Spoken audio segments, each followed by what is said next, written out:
As massive demonstrations by 500,000 protesters paralyzed parts of Israel for days, Benjamin Netanyahu launched a media blitz.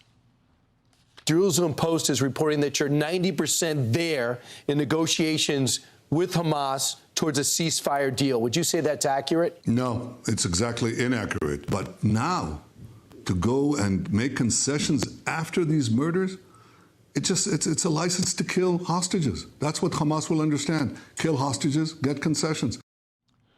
Joining us now from Tel Aviv, Trey Yingst, the Fox News foreign correspondent and author of the new book, Black Saturday, an unfiltered account of the October 7th attack on Israel and the war in Gaza. Trey, how can the killing of these 6 hostages by Hamas, including an American, as Clay Travis mentioned, be seen as anything other than a barbaric act that decimates any hope of a ceasefire deal?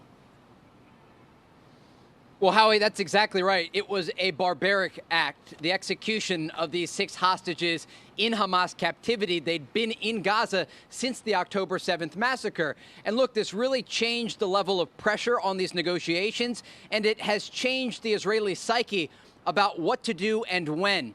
It's part of the reason you saw 500,000 people in the streets of this city, Tel Aviv, overnight, demanding a hostage agreement to bring the remaining captives home. But it's also something that politically has really become quite unpopular. The fact that more than 11 months into this conflict, there are still more than 100 Israeli hostages, both dead and alive, still inside Gaza. Howie? Yeah, and let's not lose track of the fact that, merely seizing civilian hostages is, in my view, a war crime.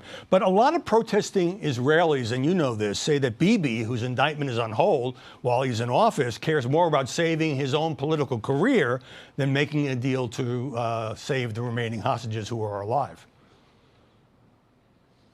And look, the reality of this situation is that both Hamas and Israel will have to make concessions if they want an agreement. And if they don't want an agreement, the war will continue. But they have to be clear with the public about what comes next in all of this. The pressure will continue to rise in Israel. And Israel's Prime Minister, Benjamin Netanyahu, as you heard in that clip when he spoke with Brian Kilmeade just last week, says they're not close to an agreement. They're not close to a deal. American negotiators are working this weekend trying to put forward a new bridging proposal to close the gaps indirectly between the two sides. But officials here do not believe that proposal will be successful. Yeah, it seems to me that there's last-minute demands by each side. I'm not sure each side really wants a deal. But you tweeted the other day, you can have empathy for Israeli civilians and Palestinian civilians. Don't lose your humanity, You've seen the carnage and the suffering up close. Is this part of your book, Black Saturday, which is out October 1st? Absolutely. We were in southern Israel on the morning of October 7th as the massacre was unfolding. And I write about that in my new book, Black Saturday.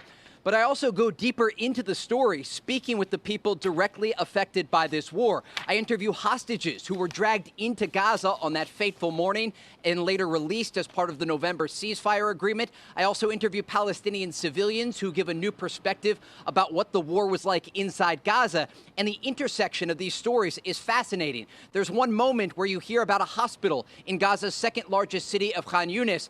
A Palestinian journalist is outside reporting, and just a few hundred feet away, one of the hostages from the community of Nir Oz is being held inside the medical complex. Howie?